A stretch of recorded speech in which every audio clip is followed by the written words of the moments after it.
Welcome back to the IBFP. Here's your host, Boxing New.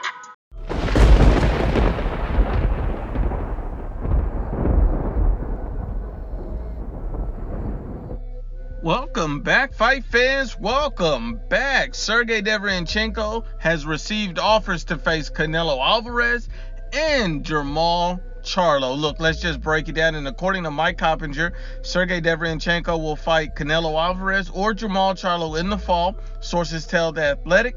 The middleweight has received an offer to fight Canelo at 168 pounds on September 12th, as well as an offer to fight Jamal Charlo for his 160-pound belt in the fall.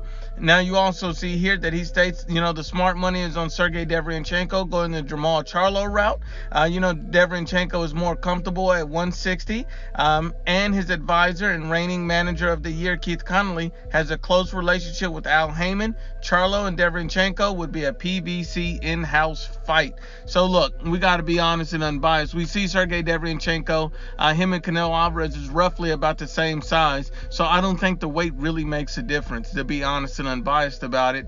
You also see that, when you look at it, one will be at 168 pounds with Canelo Alvarez, and that at that point, there will be no belt on the line. Jamal Charlo, there will be a belt on the line. So let's just break it down. Which should Sergey Derevyanchenko choose? He really has two, interesting offers. One with Jamal Charlo. Jamal Charlo is an unproven fighter at the top level.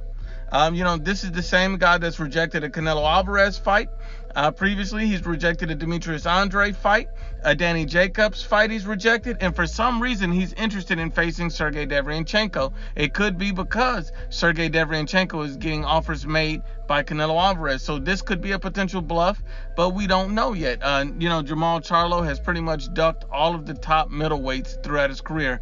Danny Jacobs, Canelo Alvarez, Demetrius Andrade. He's not really wanted to face any of those guys, so it simply doesn't make any sense. But Jamal Charlo is a more winnable fight for Sergey Derevyanchenko and a chance at becoming a world champion. That's a very winnable fight for Sergey Derevyanchenko. You see, Jamal Charlo's limited boxing abilities, is something that Sergey Derevyanchenko could definitely take advantage of. But Jamal Charlo does have power, so it would be an interesting matchup, and it would be very, very close. And I'm sure that, Sergey Derevyanchenko may even open as a favorite in that fight.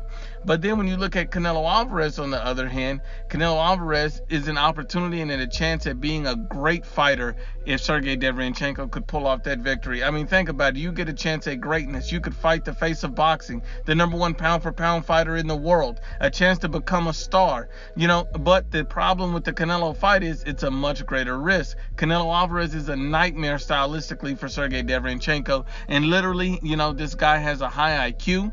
He has elite level footwork, head movement. Canelo Alvarez could literally pick Sergey Derevyanchenko apart. He's an elite level counterpuncher, and he's extremely powerful. He is a monster for, Sergey Derevyanchenko. So I think Canelo Alvarez would even have a high chance of being possibly able to stop Sergey Derevyanchenko in their fight.